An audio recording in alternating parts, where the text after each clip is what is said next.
Assalamualaikum warahmatullahi wabarakatuh. Halo teman-teman, ketemu lagi bersama saya Yudhir Fadil. Nah, di sini kita akan lanjut pematerian. Sekarang kita masuk ke materi unit 2 yang berjudul menjalin persahabatan antar bangsa. Nah, tanpa berlama-lama lagi, mari kita bahas. Hubungan persahabatan bangsa Indonesia dengan bangsa-bangsa lain sudah terjalin sejak lama. Penulis-penulis India, Arab, Yunani, dan Cina telah mengenal Pulau Sumatera atau Swarna Dwipa dan Pulau Jawa, Jawa Dwipa sebagai negeri yang kaya raya dan makmur.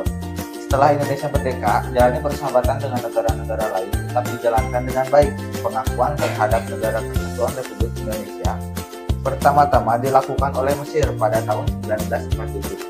Pada tahun yang sama, beberapa negara ikut mengakui berdirinya Negara Kesatuan Republik Indonesia, yaitu Lebanon, Suriah, Irak, Afghanistan, dan Saudi Arabia. Tahun-tahun pertama berdirinya Negara Kesatuan Republik Indonesia, kita dihadapkan pada kenyataan sejarah, yaitu munculnya dua kekuatan besar di dunia, satu blok barat, Amerika, dengan ideologi liberal, dan di pihak lain, blok timur, Uni Soviet, dengan ideologi komunis.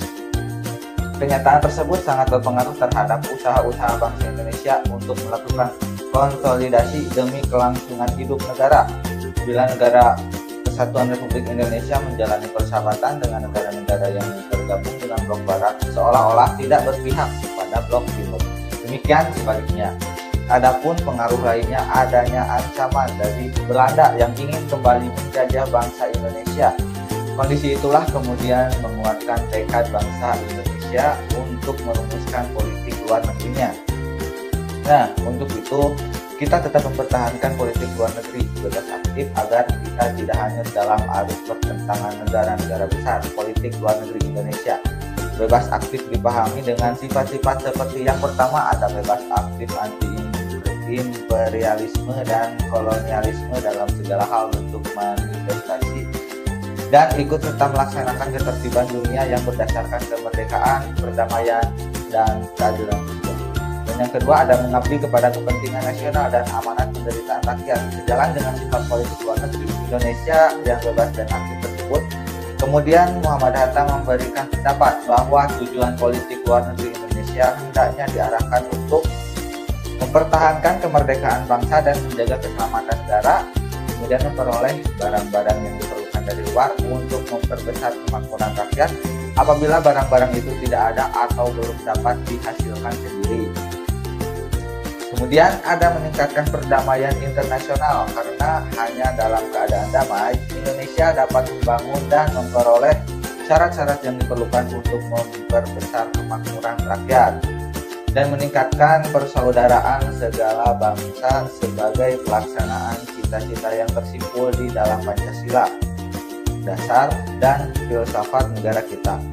Nah, pada tahun awal-awal ini kemerdekaan Indonesia, yaitu tahun 1945 sampai 1950, dijelaskan bahwa tugas utama Kementerian Luar Negeri melalui diplomasinya adalah yang pertama mengusahakan simpati dan dukungan masyarakat internasional, menggalang solidaritas teman-teman di segala bidang dan dengan berbagai macam upaya memperoleh dukungan dan pengakuan atas kemerdekaan di Indonesia.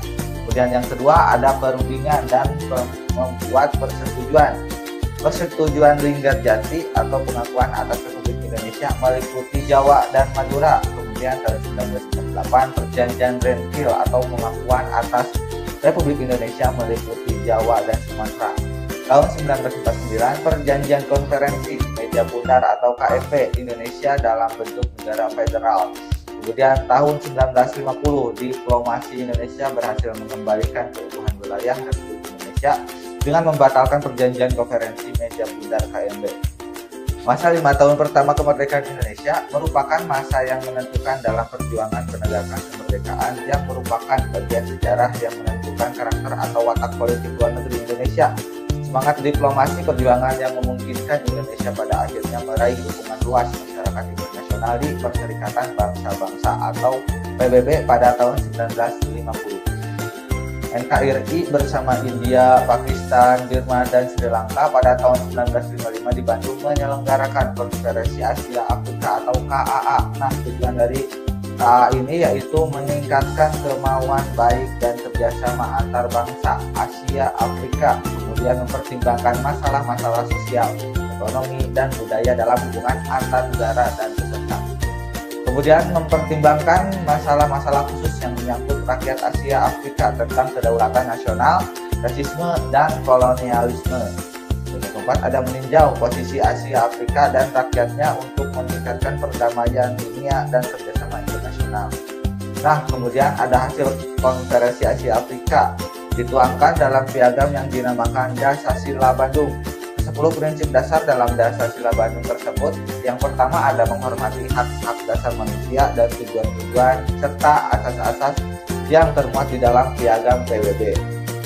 Kemudian yang kedua, menghormati kedaulatan dan integritas teritorial semua bangsa. Dan yang ketiga, mengakui persamaan semua suku bangsa dan persamaan semua bangsa besar maupun kecil. Keempat, tidak melakukan campur tangan atau intervensi dalam soalan-soalan dalam negeri negara lain.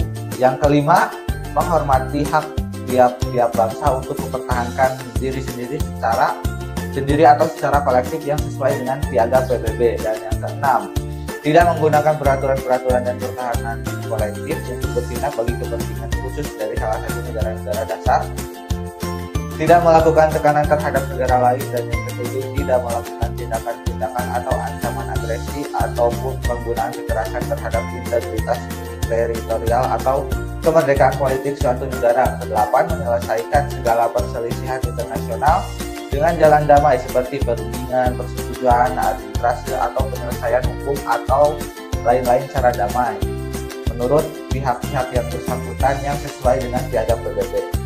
Yang kesembilan, memajukan kepentingan bersama dan kerjasama. Dan yang terakhir, ke-10, menghormati hukum dan kewajiban-kewajiban internasional. Nah, dalam Kementerian Luar Negeri ini juga dijelaskan bahwa pada tahun 1966 sampai 1998, tugas diplomasi Kementerian Luar Negeri yang menonjol antara lain satu, pengakuan Irian Barat, yang kedua, pengakuan terhadap Indonesia sebagai negara kepulauan dalam perjuangan hukum laut UNCLOS atau United Nations Convention on Law of the Sea, dan yang ketiga, meningkatkan kerjasama ASEAN. Yang keempat, mencari pengakuan internasional terhadap Timor Timur. Yang kelima, ada ketua gerakan non-blok untuk memperjuangkan kepentingan negara-negara berkembang. Yang keenam, ada ketua APEC atau Asia Pacific Economic Cooperation. Dan yang ketujuh, meningkatkan kerjasama pembangunan. Nah, sedangkan mulai tahun 1998 sampai sekarang, tugas utama Kementerian Luar Negeri diarahkan untuk memagari potensi disintegrasi bangsa. Yang kedua, ada upaya membantu pemulihan ekonomi. Ketiga, upaya meningkatkan citra Indonesia. Keempat, meningkatkan kualitas pelayanan dan perlindungan warga negara di Indonesia. Peran Kementerian Luar Negeri ini dalam membantu pemulihan ekonomi dapat dilakukan dengan menjalani negara-negara dan lembaga-lembaga donor untuk kemajuan ekonomi Indonesia, seperti penanaman modal atau pemberian hibah. Kementerian Luar Negeri ini berkewajiban meningkatkan citra Indonesia dalam masyarakat internasional. Hal itu antara lain dapat dilakukan melalui pameran dan pentas seni, mengikuti kegiatan olahraga, mengirimkan pasukan perdamaian di tingkat internasional. Nah, Kementerian Luar Negeri ini juga berkewajiban untuk meningkatkan kualitas pelayanan dan perlindungan warga negara Indonesia di luar negeri. Kegiatan yang dapat dilakukannya yaitu memantau keberadaan warga negara Indonesia di negara-negara sahabat, perlindungan hukum ataupun bila terkena musibah. Dalam hal ini, warga negara Indonesia di luar negeri terkena kasus hukum, misalnya di negara manapun, Kementerian Luar Negeri Republik Indonesia berkewajiban memberikan bantuan dan pendampingan hukum. Nah, sekian pemaparan materi dari saya. Itu mengapa proses menjalani persahabatan antara bangsa yang dimana bangsa Indonesia ini memiliki Kementerian Luar Negeri yang dimana berperan membantu masyarakat Indonesia ketika terjadi musibah, dan juga mengikat persahabatan antar negara. Nah, sekian pembahasan kita hari ini. Mohon maaf apabila ada kesalahan kata. Wabillahi taufiq wal hidayah. Wassalamualaikum warahmatullahi wabarakatuh. Kunjungi sosial media lainnya seperti website kami di pkbmalfata.com, Facebook PKB Malfata Mananjaya, Instagram PKB Malfata Official. Dan terima kasih telah klik video ini. Jangan lupa like, comment, share, dan subscribe untuk menunjukkan dukungan kamu terhadap channel ini.